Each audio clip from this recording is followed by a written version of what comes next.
So a question I get a lot is, should I buy the a6000 in 2019? It came out in 2014. It's really old. Should I buy it? And the answer to that question is yes, you should buy it. Okay, that's the video. Bye guys.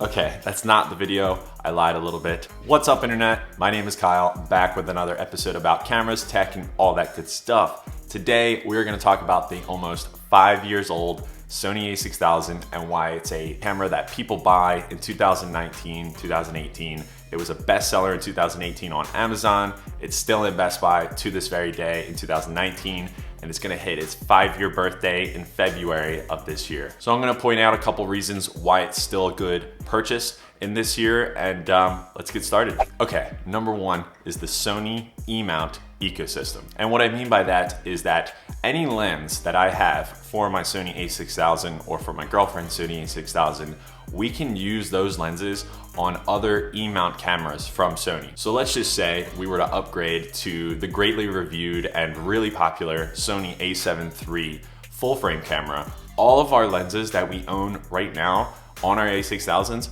also work on the Sony a7 III. For a lot of people, that's a huge deal to have a bunch of lenses on a camera, to upgrade and then use those same lenses so you don't have to purchase a bunch of new lenses. You definitely can, and you probably want to in the future, but the APS-C Sony E-mount lenses that we have also work on full frame E-mount cameras. We talked about this a little bit before in another video, and it's just a really great kind of ecosystem, like I said, where you can switch lenses from camera to camera. It could be a $2,000 camera, it could be a $3,500 Sony a9. You can still use these lenses on that camera. So it's a really good kind of starting point camera to get, the a6000, and then once you upgrade later, or if you even think you're gonna upgrade later, you're kind of already in this family of cameras and lenses. Number two is the autofocus system. So right now, I have the a6000, I believe, on the middle drive mode. So it's kind of like a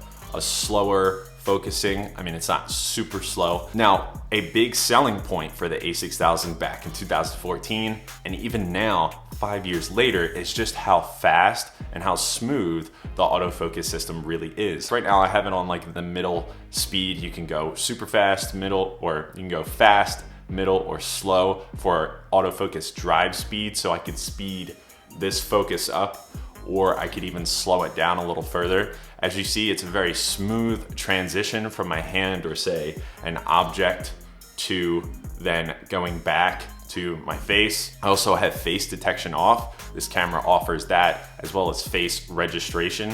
So yeah, the autofocus system on this almost 5-year-old camera is really sophisticated and it's well trusted.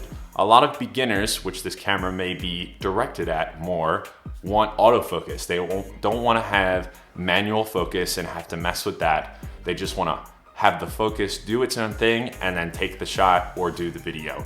And this camera offers great autofocus, especially for the price. Okay, another reason why this camera is a good buy in 2019 is that lenses are still coming out for the a6000 line of cameras. Now, a lot of people would be like, oh no, Sony lenses are super expensive, and also Sony themselves don't come out with APS-C lenses that often. However, that's where Sigma and third parties come in. So what Sony's done is they've allowed other manufacturers like Sigma make lenses for the a6000 and the other APS-C cameras that they have, and kind of continue the growth without them having to do anything.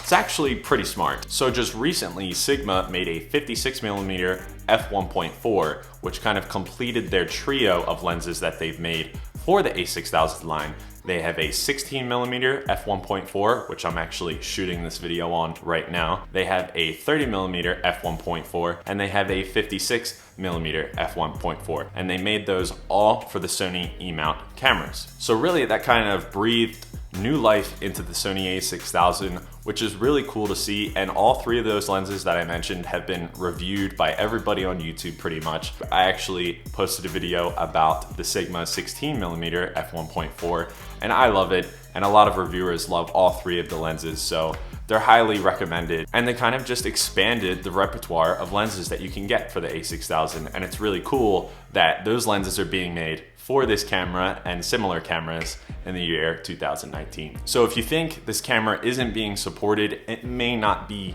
being supported directly by Sony in a way, but it's being supported in other ways. Okay, and the last kind of broad reason is that this tiny little camera has a lot of features packed in. I've kind of said this before in other videos, but it's just hard to shy away from. This is such a small package, but it gives you so much. And it's just really impressive that it does that being 5 years old. This camera has similarities with its bigger or newer brothers, the 6300 and 6500. Both of those cameras came out in 2016.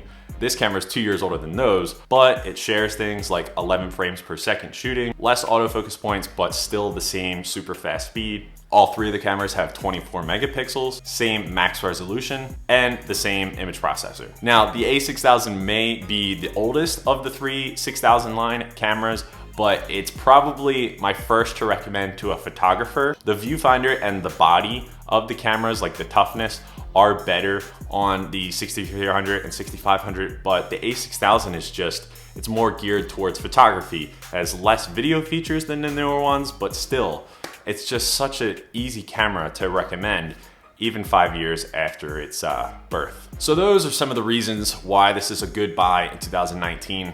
Obviously, if you need something like a microphone port, this is not the camera for you. It doesn't have one. Also, if you're looking to buy a new camera and you're not sure if Sony's coming out with a new camera, well, the rumors all over the place is that they're coming out with possibly a a7000, which is gonna be probably over $1,000. It's gonna be sort of like a professional an APS-C camera. So it's probably gonna have more features than the 6500, but it's also going to cost more. So right now, as far as a beginner, budget, awesome camera in the Sony ecosystem, you really can't beat the a6000. And as far as other mirrorless cameras, I would even venture to say this is the beginner camera in APS-C mirrorless cameras. I got a link in the description for this camera. If you guys purchase it through that link, I get a kickback. Thank you guys if you do that. That means a lot to me. It's a lot of support, and it doesn't cost you guys anything extra. Also, I have a link down in the description of a DP review comparison to a couple other cameras. The cameras I compared it to were the Canon M50, Fujifilm X-A5, Nikon D5600, and the Canon SL2. I get a lot of questions about those cameras compared to the a6000. DP review allows you to kind of compare them with columns right next to each other, and I figured I would just throw the link down there so you guys can check it out for yourself. So that's basically it. Hopefully you guys enjoyed this video. Hopefully it was a little informative for you. Let me know what other videos you guys want me to make in 2019. I am super pumped to kind of get back at it after the holidays. I'm sick right now. Not sure if you guys can tell, but yeah, really excited about this year. Thanks for watching. Thanks for sticking around, and I'll see you guys in the next episode. Later.